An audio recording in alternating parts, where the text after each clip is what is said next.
So today our topic is nucleic acid and nucleotide.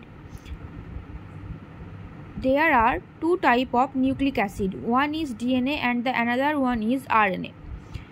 আমরা জানি যে নিউক্লিওটাইড মেনলি দুই প্রকারের, একটা ডিএনএ এবং আরেকটি RNA. Primarily nucleic acid serve as repositors and transmitter of genetic information. Nucleic acid mainly কী করে? জেনেটিক ইনফরমেশনগুলোকে ট্রান্সমিশন করে. এবার আমরা জানি যে ডিএনএ মেনলি ডিএনএকে বলা হয় বংশগতির ধারক এবং বাহক, এবং সেই জায়গায় দাঁড়িয়ে আরএনএ কী করে? প্রোটিন সিনথেসিস করে. সো কীভাবে ডিএনএ থেকে আরএনএ, আরএনএ থেকে প্রোটিন আসলো, এই যে প্রসেসগুলো সেইগুলোই ডিটেলসে আমরা এখানে পড়ব.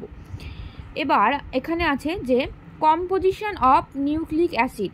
Mainly nucleic acid are the polymer of nucleotide, অর্থাৎ অনেকগুলো নিউক্লিওটাইডকে একত্রে নিয়ে একটি নিউক্লিক অ্যাসিড গঠিত হয়.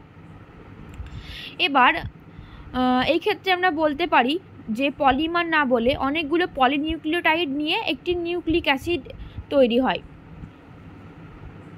Nucleic acid are built up by the monomeric unit of nucleotides, এটাও বলা যেতে পারে.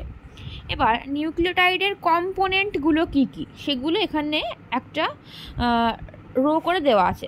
Pentose sugar, nitrogen base, one or more phosphate group. তাহলে নিউক্লিক অ্যাসিডের কম্পোনেন্টগুলো কী কী? Pentose sugar, nitrogen base and one or more phosphate group.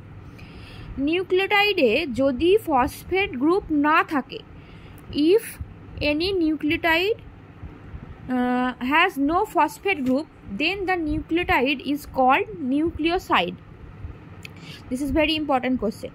Structure of nucleotide and component are given below. এবার নিউক্লিওটাইডের কম্পোনেন্টের যে স্ট্রাকচারগুলো হয় সেগুলো স্টেপ বাই স্টেপ পরপর এখানে লেখা আছে. ফার্স্টলি প্রথমে দেওয়া আছে পেন্টোজ সুগার. পেন্টোজ সুগার এক্ষেত্রে 5 পেন্টোজ সুগার বলা হয়েছে কারণ 5টা কার্বন প্রেজেন্ট রয়েছে এখানে.